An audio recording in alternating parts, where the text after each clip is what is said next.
We are creative dreaming in dystopian times, and I am sharing my weekly dream status report process and inviting you to do it with me because this really helps. When the ground beneath us is not as stable, we need to bring that stability.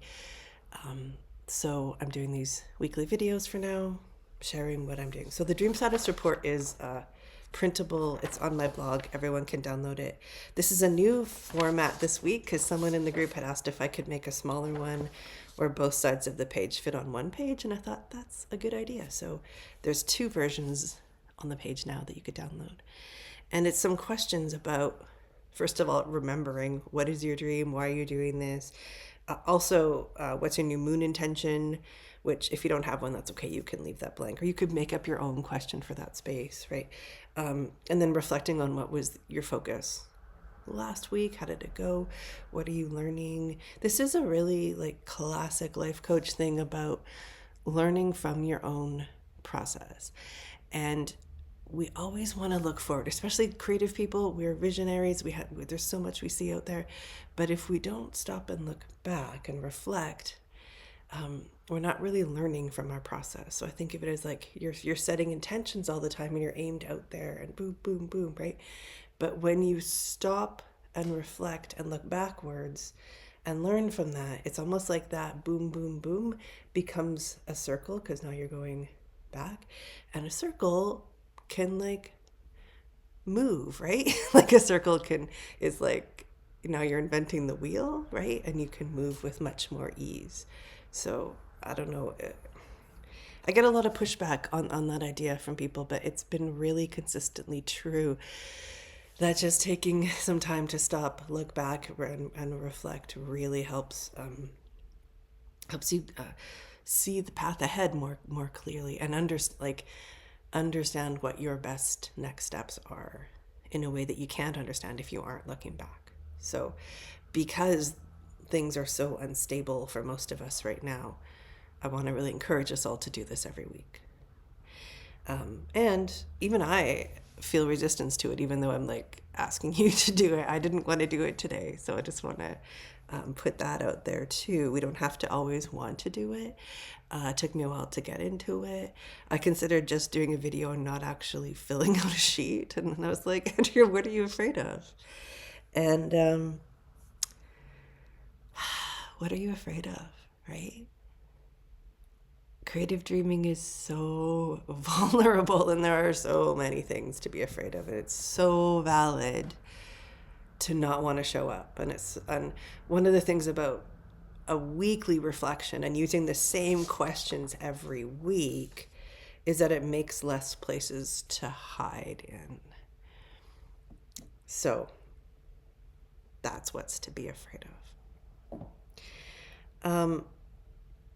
I actually had a really good week, even though I am in Canada and it wasn't a great week in general, and I experienced great stress, and I still do as a business person in this as a business owner in this environment. It's extremely stressful. And I talked to a friend yesterday who offered to help me with something that was like I wasn't even thinking that someone could help me with, and it just made me feel so supported and really calmed a big fear. And that's one thing I think we keep learning is that community is how we get through anything.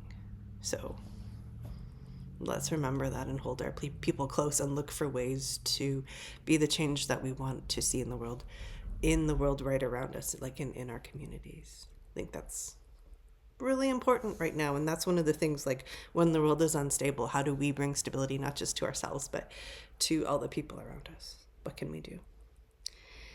I am in this longer process that I've been in since January around wanting to shift my routines.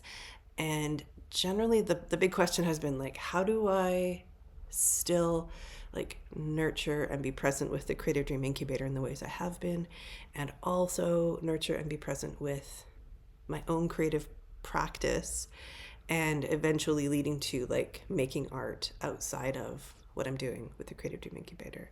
Logistically, I know I know I can do both, but logistically, exactly how do I do both has been the question. And so I've been like just doing a lot of experiments with my routines to see like what really feels good. And this week, I guess it's been for a few, like it's just been getting more and more like, oh, this feels good. I just feel like when you have the right creative practice for you, when you have the right routines and structure for you can work through anything. And this is something that I've done a lot, like when I've done in-depth, like one-on-one work with people over time, when they want to create a big change in their lives. And I generally don't dictate to people like this is what you need to do to create a big change. Like I work with what's coming up for them. And almost every time what ends up being the most helpful thing is looking more at their routines.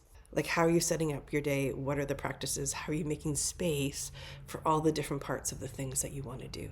And being really thoughtful about that. Because when like, my work with the Creative Dream Incubator is deep thinking. Like, I got to really be present.